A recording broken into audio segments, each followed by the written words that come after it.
Հայոց անկախության 20-ամյակին նվիրված միջոցառումները սեպտեմբերի 21-ից հետո էլ դեռ շարունակվում են հանրապետության ամենատարբեր անկյուններում, հայովի նշում են պետական ամենակարևոր տոնը։ Լոռու մարզի Շահումյան համայնքի միջնակարգ դպրոցի ավագ դասարանների աշակերտների մասնակցությամբ եւ Հայոց արծիվներ հայրենասիրական հասարակական կազմակերպության Շահումյանի ակտիվիստների նախաձեռնությամբ դպրոցը եւս տոնեց անկախությունը։ Ուսուցչական եւ աշակերտական կոլեկտիվները Վանաձորի Հայոց արծիվները հավաքվել էին դպրոցի փոքրիկ դահլիճում, ուր հայրենասիրական երգներ հնչում։ Հայոց մեծերի խոսքը հայ աղջկա Նազանի պար է։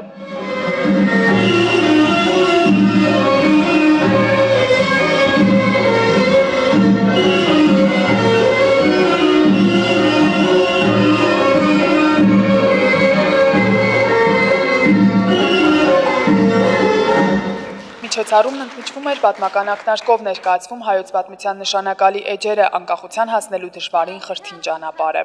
Անկախությունը դա հայրենիքի ազատությունն է, հայրենիքը առանց անկախության հայրենիք չէ։ Ես հպարտանում եմ նախ, որ Հայաստանի Հանրապետության, ներկայիս ազատ Հայաստանի Հանրապետության քաղաքացին եմ, ես հպարտանում եմ մեր բանակով եւ հույս ունեմ, որ ես եւ իմ ապագա սերունդը կկարողանա ապրել այնպիսի կյանքով, որ դառնա արժանի զավակը իր նախնիների, իր բանակի, իր զինվորների։ Հայոց արծիվներ հասարակական կազմակերպությունը կոչված է իրականացնել հիմնականում հայրենասիրական ուղղվածությամբ ծրագրեր։ Շեշտը դրվում է բացառապես հայ երիտասարդի հայրենասեր ոգին ու կամքը արթնացնելու ու կոփելու վրա։ Չնայած երիտասարդ կազմակերպություն է, սակայն կազմակերպել է բազմաթիվ հայրենասիրական միջոցառումներ, ինչպես նաև աջակցում է դրանց կազմակերպմանը։ Կազմակերպությունը արդեն